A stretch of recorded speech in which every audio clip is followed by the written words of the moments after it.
This video is part of a series of 16 presentations by Crystal Whitten, PhD, based on her book, Country Living. See the video description for availability.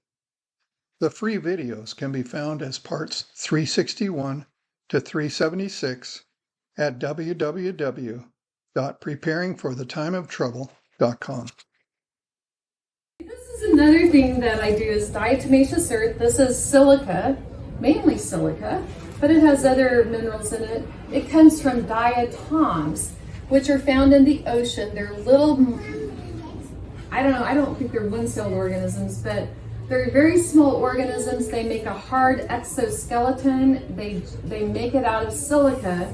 And when they die, the inside organism dies, the shell sinks to the bottom of the ocean and it can be mined. It can be mined on land or in the ocean. And silica is excellent for conduction in your body. It helps the fascia.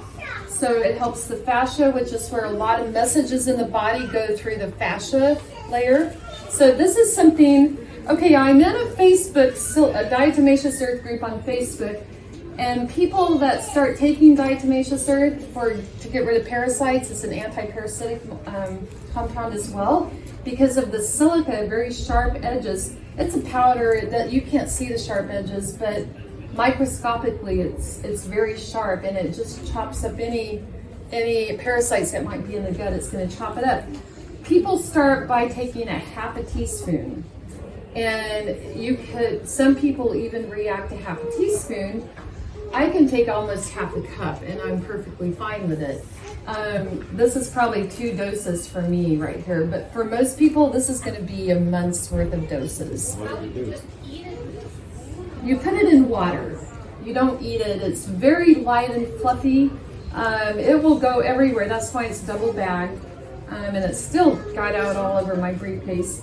But diatomaceous earth, I have had so many good positive effects with some of the people I've worked with that have used this. But I do use it if they need silica, if they have a lot of muscle pain, myofascial pain, I use silica, and for parasites. For nails and hair, and yeah, it's very good. Horsetail, is it horsetail? Horsetail is a silica supplement, but you can I buy 8 or 10 pounds of food grade off Amazon. It's $10. Whereas if you buy a horsetail supplement, you're probably spending $10 for 1 ounce. So this is a very good deal. So I was thinking about that this morning. And what else am I thinking about? Dirt. I want to just talk to you about dirt for 1 second. Let's talk about the dirt in the Garden of Eden. Because dirt is full of what? Organic material, right? What is organic material? It's dead bodies broken down, dead plants, dead animals. That breaks down into organic material, which has carbon. And in the Garden of Eden, there was nothing dead, nothing had died. So what was the dirt? I mean, you men were made out of it. Now we women, we were made out of you guys, but you guys were made out of the dirt. So you should be interested in this.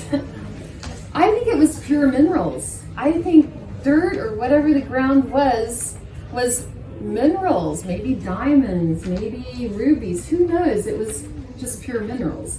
And so after the flood, especially when all the dead bodies, when the flood came and covered the earth, a lot of things died, right? And now those stores of dead plants and dead animals are oil. That's our oil reserves. So, I've been told by experts that we have 400 years of oil reserves. So if we want to use that. So dirt is really important, but it just made me think about the Garden of Eden and how it was probably very different. Another concept we were talking about before we got started is that I've been reading more and more, and maybe this is just to make us fearful, but they're putting certain genetic things in the food that we eat. And so I don't know if that's true. I'm guessing that it might be true. Genetically modified. We're gonna, yeah, that's right. All but genetically destroyed. Yes, I'm going to show 2 slides on GMOs, which are pretty shocking. But I think everyone needs a garden. If you don't have a garden, even if it's a few pots that you put out there, maybe some big pots, you can plant some greens in there, some fresh herbs, maybe some tomatoes. But I think everyone, plant a big pot of potatoes. That way you'll have your own potatoes. Get a big barrel. Plant 4 or 5 barrels full of potatoes. Because I think we're going to need this in the future. The other thing that I was thinking is, a lot of times you can get free mulch when they cut down branches and trees and they put it in a chipper. At least in the States, they're willing to bring that to your home and dump it for free because they don't have enough space to put it. And so get it now while you can get it. Start composting, even if you don't have a garden, because start making some really good soil. You can't put everything in a compost pile. So there's certain things that you would not want to put citrus in there. You don't want to put dairy products in there. So there's certain, you can put some paper towels. I know people that do. I don't personally put paper towels in mine. But so you can get, what are they called? Like it heats up it's a supplement you can get. If it's not working, you can put it in your compost pile. It will start to heat up. You can put a tarp over it. That should get it going. But turning is kind of important because you're trying to get the oxygen. Mix soil with it as well. You can mix soil with it as well. So when I had a big garden in Texas, I had 3 compost piles. I had one that I put all my recent scraps in, one that was kind of percolating, and one that I used. So this is in Texas though. Things compost pretty rapidly there because it gets so hot. But I do know that there are additives you can put in the pile that speed it up, and putting a tarp on top of it can also help speed it up. Nitrogen. But definitely go online and look for things that you're not supposed to add, because there's a pretty big long list. And my guess is you need to refine what you're putting in your compost pile. That should work. Yeah, you got to turn it and turning it. Also, you have to add like wood chips and things like that. Right.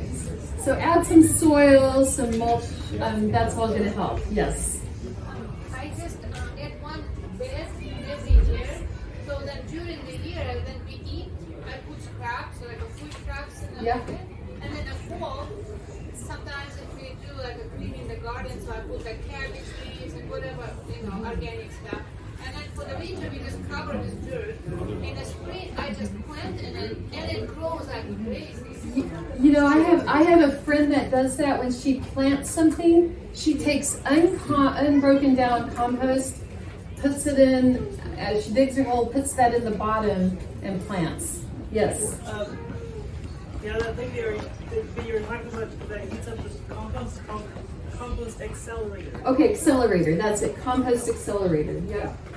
I've never used it, but because in the South it's so warm, things compost pretty fast. Grow potatoes, various types of potatoes. Grow some greens, some onions, some garlic, kale. These are really important things to get some experience growing, things that you can use all the time in a smoothie. If you have a larger place, get some trees planted. Now's the time. Trees, I will say this, last summer I bought 4 trees that were no bigger than this, no bigger than 18 inches. I bought a lemon tree, a lime tree, and 2 olive trees from Trader Joe's. I put them in big, huge pots with excellent soil, and this year my citrus trees are about 4 feet tall, and they have hundreds of little lemons on them. My lime tree doesn't have anything, but my olive trees are probably about that big. No olives yet. But I couldn't believe in less than a year my lemon tree was producing. So and I take it in because it does get cold. I take it in the winter and I bring it out in the summer, and it's going gangbusters. And the bees love it. So I think everyone needs chickens. Oh yes, Calvin. Just a reminder, yesterday Don showed me a video clip on his website of how Alan White Yes, the blueprint showed The to blueprint. plant trees. That's right. And how the dramatic growth Makes a of big her method difference. of growing trees versus a regular tree Yes. is phenomenal. I'm glad you brought You gotta look that at up. his website. Yeah, and it's also, if you happen to have my book, it's also in my book. The blueprint method is in there. So country living. But yeah, if you want to pass it around, if people want to look at that, it's in there. And I agree, Don is right. The blueprint method is excellent. But chickens, I think chickens are important. Plant some berries. Berries are going to provide you fruit for 10, 20 years. Yes. Because you get eggs. And the chickens also keep bugs out of they can pick up ticks and fleas, and they're great to have around to give your scraps to. What if you're trying to be vegan?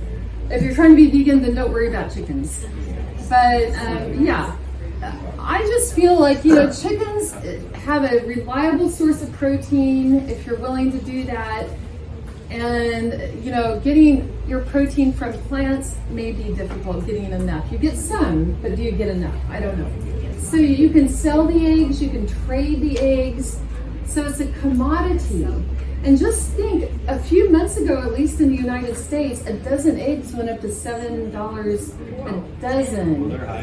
And so now they've gone back down to their usual price. But I'm just saying, if you need protein, and you have small children that are growing, they're in positive nitrogen balance, they might come in handy.